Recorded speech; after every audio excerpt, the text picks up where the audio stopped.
Gênesis capítulo 6. Eis a história de Noé. Noé era homem justo e íntegro entre os seus contemporâneos. Noé andava com Deus. Versículo 9. Após a queda de nossos primeiros pais, o assassinato de Abel e a poligamia de Lameque, descendente de Caim, a conduta humana foi se corrompendo cada vez mais. A maldade humana atingiu um patamar sem limites, e o motivo para que isso acontecesse está no versículo 2. Vendo os filhos de Deus que as filhas dos homens eram formosas, tomaram para si mulheres, as que entre todas mais lhes agradaram. É interessante observar que duas palavras se repetem quando voltamos no tempo até a tentação de Eva: ver e agradar. Em Gênesis capítulo 3, versículo 6, diz que vendo a mulher que a árvore era boa para se comer, agradável aos olhos. Percebem, amados? O jugo desigual foi a nova isca da antiga serpente para tornar continuamente mal todo o desígnio do coração humano. A verdade é que a descendência de Sete se misturou em casamento com a descendência de Caim, e o resultado disso atingiu o limite da paciência divina. O Espírito Santo, que restringe o mal, não agiria para sempre no homem. E essa restrição, bem como suas implicações, no fato de ser também uma advertência para nós hoje, precisa ser seriamente considerada. A ação do Espírito Santo é ilimitada para aquele que crê, mas limitada pela incredulidade. A união mista dos descendentes de Adão acabou por minar a fé de gerações que, não fosse a fidelidade de Noé, teriam dado fim à existência humana. A biografia de Noé, no versículo 9, certamente é o sonho de consumo de todo cristão sincero. Depois de Enoque, Noé foi o único em sua geração em que a Bíblia diz que andava com Deus.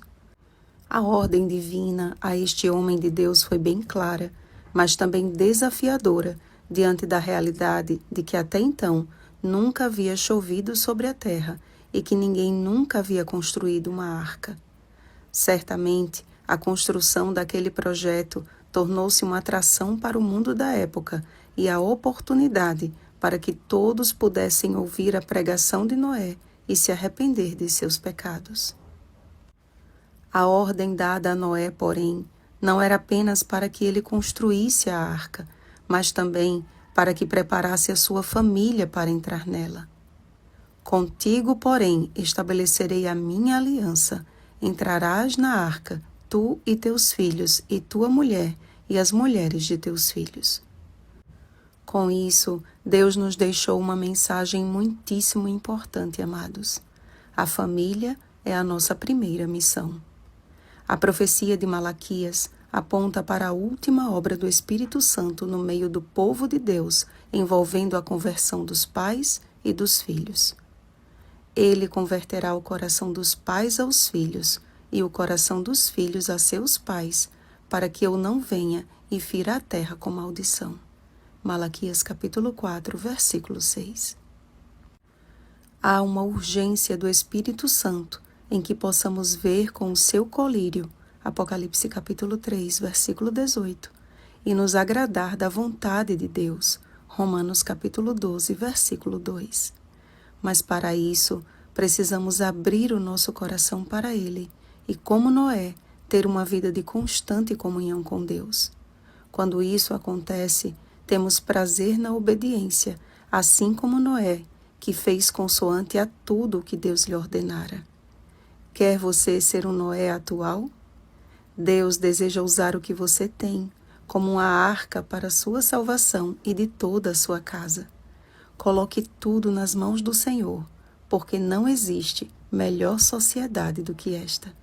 E não perca o privilégio de estudar o capítulo de amanhã. Oremos, amados. Nosso amado Deus, nossos olhos muitas vezes nos enganam e o nosso coração também não ajuda.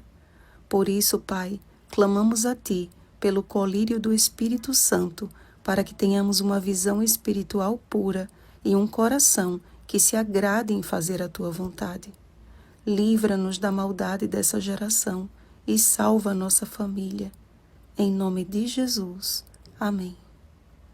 Vigiemos e oremos.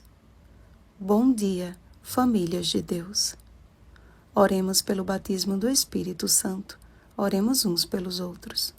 Rosana Garcia Barros.